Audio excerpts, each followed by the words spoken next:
There's a reason archaeologists keep shaking their heads in disbelief when they study Viking homesteads. For all our modern gadgets, smart thermostats, and so-called energy-efficient systems, the Norse still had a heating method that hits harder, lasts longer, and outsmarts the cold in a way most modern homes simply can't touch. It wasn't magic, it wasn't guesswork. It was a brutal, brilliant, battle-tested way of surviving long winters that made other cultures wonder if these people were carved out of the mountains and themselves. And here's the wild part. This isn't some dusty relic that belongs in a museum. It still works today. Better than you think. Let's get into it. When the Norse built a home, they didn't treat heat as a convenience. They treated it as a fight for survival. That mindset changed everything. Their houses weren't thrown together with thin walls or hollow spaces. They built longhouses with thick timber frames, packed tight with turf, soil, and layers of organic insulation. Imagine walls that behaved more like a fortress than a structure. Cold air couldn't slip through even if it begged.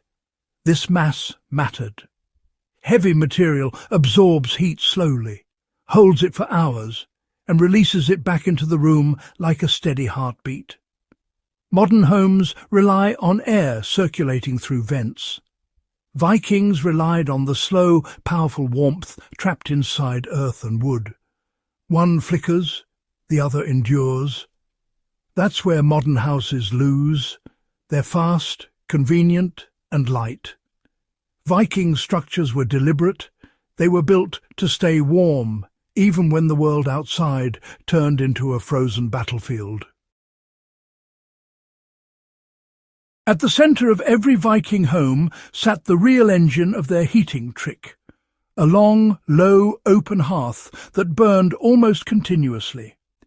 This wasn't the decorative fireplace modern houses brag about.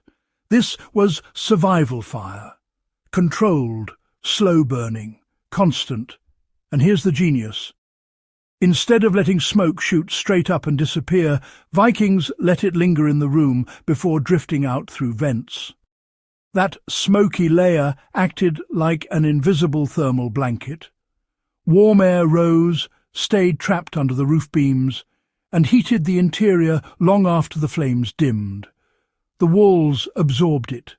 The rafters absorbed it. Even the floor slowly warmed up from hours of radiant heat. What you get from that is a home that stays warm long after the fire goes out. No electric heater, no thermostat app, just raw physics. Modern houses? They vent heat instantly. Vikings trapped it. Who wins? You already know. Vikings also used heated stones in ways that feel almost ahead of their time. They would set large stones around or inside the hearth so that as the fire burned, those stones soaked up and stored enormous amounts of thermal energy. When the fire died, the stones kept radiating warmth for hours, acting like a primitive version of radiant floor heating. Some longhouses even had sections of stone floors or stone-lined pits meant to build and hold heat on cold nights. The method is simple but brutally effective. Heat the stone. Let it glow with stored warmth. Sleep soundly beside it. You can walk into a modern home today with all kinds of tech and still nothing compares to the calm, steady heat of warmed stone. Engineers still teach this concept. The Vikings just lived it. Modern homes slice space into separate rooms, each needing its own heating. Vikings didn't do that. Their longhouses were large open rooms where everyone lived, worked, slept and ate. One source of heat could warm the entire household. No wasted air, no cold hallways, no rooms losing heat behind closed doors. Everything was centralized, simple efficient, and honestly more communal than anything we do today. That single-room design also created microclimates. The closer you slept to the hearth, the warmer you were. The further away, the cooler it became. Families adapted their sleeping spots according to age, health, and the brutal Scandinavian winters. Efficiency wasn't a feature, it was the culture. If you ever see reconstructions of Viking homes, the roof will probably shock you. Instead of flimsy shingles, they built roofs using layers of birch bark topped with thick slabs of turf. Yes, literal earth, dirt, grass, roots, everything woven together in a dense living blanket. Turf roofs insulate incredibly well. They trap heat, stop cold winds, block snow from melting too fast, and work like a natural firewall against harsh temperatures. Modern houses need fiberglass, foam, and multiple materials to do half of what turf roofs handled alone. The real beauty? Turf is self-healing. Grass grows, roots bind, the insulation stays alive. Tell me that's not genius. The Vikings understood airflow without needing a textbook. Their homes used strategic vents placed high along the roofline. When smoke rose, these vents leaked just enough to clear the air without dumping all the warmth outside. They also controlled oxygen flow to keep the fire burning slow and steady. Today's systems overshoot.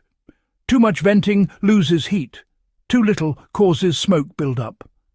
Vikings balanced it instinctively. Trial, error, and centuries of fighting the cold tuned their designs into something close to perfect. Some of their longhouses stayed warm even after being abandoned for hours. Modern homes cool in minutes. If you strip away the romantic Viking imagery, the secret comes down to three major forces: thermal mass, continuous low-level heating, and minimal heat loss. Modern homes chase convenience. The Vikings chased survivability. That's why their method lasted centuries across some of the harshest climates on Earth. The truth is simple. Technology makes life easier, but it doesn't always make it tougher. The Viking heating method is tough, reliable, predictable. The kind of old-school engineering that doesn't collapse when the power grid does. And that's exactly why survivalists admire it today. If you want Viking-level warmth in a modern setting, here's what their system teaches. Keep your heat source in the heart of the home, use dense materials, stone, brick, or earth, to store warmth, reduce air leaks, focus heating into fewer spaces, and use slow fires, not raging infernos. These principles work anywhere.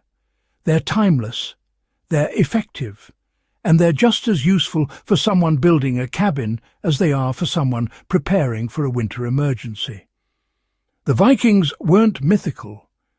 They just respected the elements enough to build smarter than most people do today.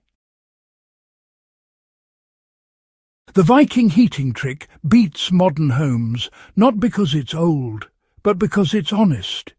Heat in, heat held, heat used wisely. That's the whole formula. And whether you're fascinated by ancient engineering or you simply want to know how people survived long before electricity, this knowledge is pure power. If you enjoyed this deep dive and want more old-world wisdom sharpened for modern survival, hit that subscribe button, drop a like, and share this with someone who appreciates real, battle-tested knowledge. The legacy of survival community grows every time you do.